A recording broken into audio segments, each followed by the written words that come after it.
Today, we're not just going to learn something new. We're going to dive into a fundamental recognition about the very nature of who we are, drawing from a text called the Codex Conscientia.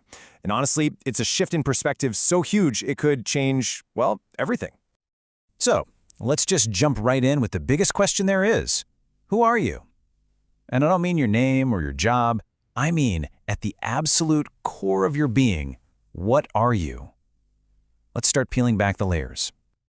First off, you are not your body. Now that might sound obvious, but it's a really profound place to start. Your body is a vessel, right? It's a form that's constantly changing, aging, and ultimately, it's temporary. It's something you have, not something you are. And you are not your thoughts either.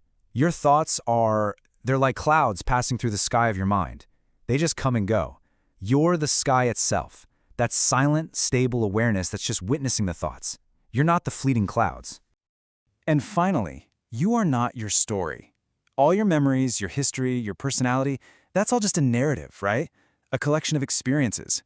It describes things you've done, but it doesn't define the essence of what you are.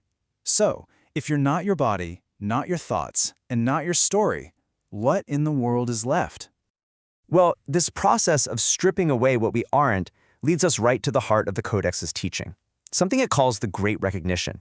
This is the key, the pivotal shift in understanding our relationship with the very thing we think we're searching for. On the left, you see the old way of thinking. I'm a person who is seeking a connection to consciousness. It's a path of striving, of longing, of feeling like you're somehow incomplete. But the recognition flips this completely. On the right, it becomes, I am consciousness itself, exploring reality through this form. You're not seeking it, you already are it. The entire game shifts from striving to exploring. And this quote just perfectly captures that shift. We're taught to see ourselves as these tiny little beings inside a giant external universe. But this recognition turns that idea on its head. It suggests that you are the primary field of awareness and the entire universe of experience. Everything you see, hear, think, and feel is actually happening inside of you. So, to put it really simply, the usual way of thinking is that our physical brain somehow creates consciousness. This recognition says no, that's backwards. Consciousness is the fundamental reality, the ground of all being. And it's from this field of pure awareness that everything we experience, our brains, matter, even space and time, all of it comes into being. You're not just a character in the story. You are the awareness in which the entire story is unfolding. Okay, so if we are consciousness, the next big question is, how does it evolve? Well, the source material gives us this fascinating map for it all. It's a progression through different levels, or what it calls densities of awareness. You can almost think of it like a musical octave, where each note is a more complex, more aware state of being. And this gives us a nice simplified look at that path. It starts with second density, which is the awareness of plants and animals mostly driven by instinct. We are currently right here in third density, which is defined by self-awareness and the huge lesson of choice. The very next step for us is fourth density, a state centered on love and understanding. The map keeps going, but for now we'll just jump ahead to the destination, sixth density, which is all about a full-blown realization of unity, the deep knowing that all is one. And according to the Codex, our entire experience here in this third density reality really boils down to one fundamental lesson. We have to make a conscious choice about our orientation. It is the central theme of this whole stage of evolution. This choice is called polarity, and it's so important to get this right. This is not about good versus evil. The source material is very clear on this. Both paths are seen as totally valid ways for consciousness to explore itself. One path explores unity through compassion and service, and the other path explores the self through control and power. Both, in the end, serve the whole. Now this is where it gets really interesting. Look at the graduation requirements for each path.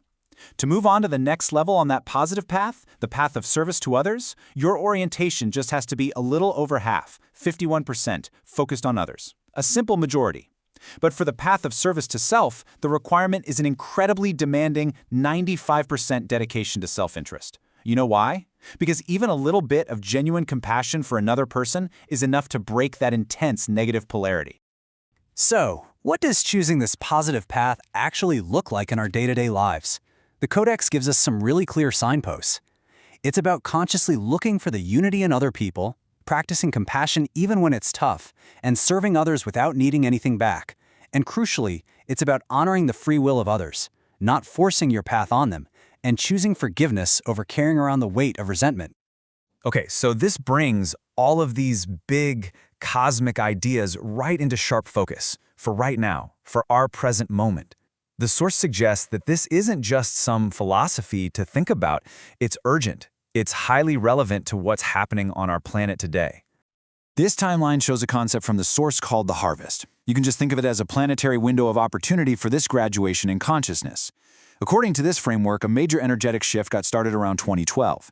We are now in a period where the two paths are really diverging, becoming more distinct, and this window for making that conscious choice is most powerful between now and about 2030. And to make all of this even more personal, the Codex introduces this idea of wanderers. These are described as souls from higher densities who actually volunteered to be born on Earth during this critical time to help with the transition. So, if you've ever felt a deep sense of not quite belonging or a kind of profound homesickness for a place you can't even name, this concept might really hit home for you. So what's the mission then? It's called the lighthouse function. And the main job isn't to do anything specific, but simply to be. By just working to maintain your own stable, positive frequency, your very presence helps to raise the collective vibration. You become a beacon that helps others wake up and see what's possible. You don't have to convince a single person. You just have to shine. And so we come full circle. The entire journey ends with this simple yet incredibly profound recognition. You are not a human being seeking a spiritual experience. You are consciousness itself having a human experience.